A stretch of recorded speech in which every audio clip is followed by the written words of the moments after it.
నా తెలంగాణ బిడ్డలు నిన్ను నమ్మి నీకు ఓటేసినరా, ఓరి బాడే ఓరి బడివే పోయి మంచి చేయిపోరా, ఈ చిల్లర తిరుగుళ్ళు ఈ చిల్లర మాటలన్నీ బంద్ చేసి అని అంటారు కొందరు మాస్గా. జర నాలాగా పల్లెటూరు నుంచి వచ్చిన ఎవరైనా ఉంటే, ఇంకా కొంచెం ప్రొఫెషనల్గా ఉన్నట్లయితే దయచేసి మీరు గవర్నమెంట్లో ఉన్నారండి, ఇట్లా చేయకుండ్రి, జనాలు మిమ్మల్ని నమ్మి ఓట్లు వేసిండ్రు, వాళ్ళకు పాలన మంచిగా చేయండి, సంబంధిత అధికారులను మంచిగా గైడ్ చేయండి అని చెప్తూ ఉంటారు. ఎవరి స్లాంగ్ వే ఆఫ్ వాళ్ళ కల్చర్ను వాళ్ళు పెరిగిన విధానం మాట్లాడుతూ ఉంటారు.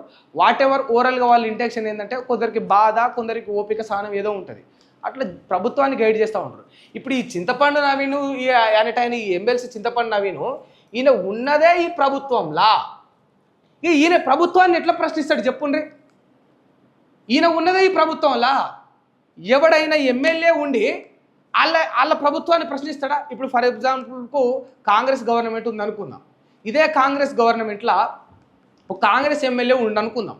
ఇక ఉన్న వాళ్ళనే తీసుకుందాం. ఇప్పుడు బట్టి విక్రమార్క గారు ఉన్నారు, ఆయన డిప్యూటీ సీఎం. ఇప్పుడు ఆయన కాంగ్రెస్ పార్టీలోనే ఉన్నాడు. కాంగ్రెస్ పార్టీ పాలన సరిగ్గా పనిచేస్తలేదు, లేకపోతే రేవంత్ రెడ్డి గారు మంచిగా లేరని చెప్పేసి నేను కాంగ్రెస్ పార్టీని ప్రశ్నిస్తా, నేను కాంగ్రెస్ పార్టీని ప్రశ్నిస్తున్నా అంటే నడుస్తుందా? అయ్యా నువ్వు ఉన్నదే గవర్నమెంట్లా, నువ్వు ఒక డిప్యూటీ సీఎంవు, నువ్వు ఒక ఉప ముఖ్యమంత్రివి, పని నువ్వు చెయ్యాలి, నువ్వు ఇంక ప్రశ్నించడం ఏంది? అదే కదా. నీవు ఒకవేళ నీకు మించిన పని చేసే వాళ్ళు ఎవరైనా ఉన్నారంటే నీ ముఖ్యమంత్రి ఉన్నాడు, ఆయన దగ్గరికి పోయి నువ్వు రిక్వెస్ట్ చేయడమా లేకపోతే చేయమని గుర్తు చేయాలి. ఇది నువ్వు చేయాల్సిన బాధ్యత, దగ్గరుండి వెన్నట్టు ఉండి చేపించుకోవాలి. ఇప్పుడు ఈయన చేయాల్సిన పనులు ఇవన్నీవి. ఈ తీన్మార్ మల్లన్న, ఈ చింతపండు నవీని ఎమ్మెల్సీ అనేట ఆయన గవర్నమెంట్లో ఉన్నాడు కనుక, ఆయనదే గవర్నమెంట్ కనుక ఆయన అన్నాడు కదా, కాంగ్రెస్ పండుకున్న కాంగ్రెస్ పార్టీని నేను ఒక్కడనే పైకి తీసుకొచ్చిన అన్నాడు. ఏకైకంగా ఒక్కడే ఒంటి చేతితోటి తీసుకొచ్చినట. అంటే మీకు అందరికీ తెలియదు కానీ ఇక్కడ ఈ బోడుప్పల్ ప్రాంతాన ఫ్లెక్సీలు కట్టుకుంటాడు. ఒంటి చేత్తో ఒక్కడై కాంగ్రెస్ పార్టీని పైకి తీసుకొచ్చిన మన తీన్మార్ మల్లన్నకు జన్మదిన శుభాకాంక్షలు అని వాళ్ళు ట్యాగ్లైన్ వేసుకుంటారు. ఈయననే పేపర్ మీద రాసిస్తాడు అట, ఇది ఏపీ రేది బాగుందని. అట్లాంటి అన్ని వ్యవహారాలు నడుస్తూ ఉంటాయి.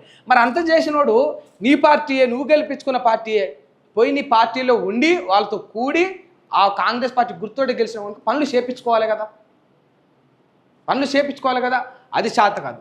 సరే పోనీ ఇంకొక ఆప్షన్ వదిలేద్దాం.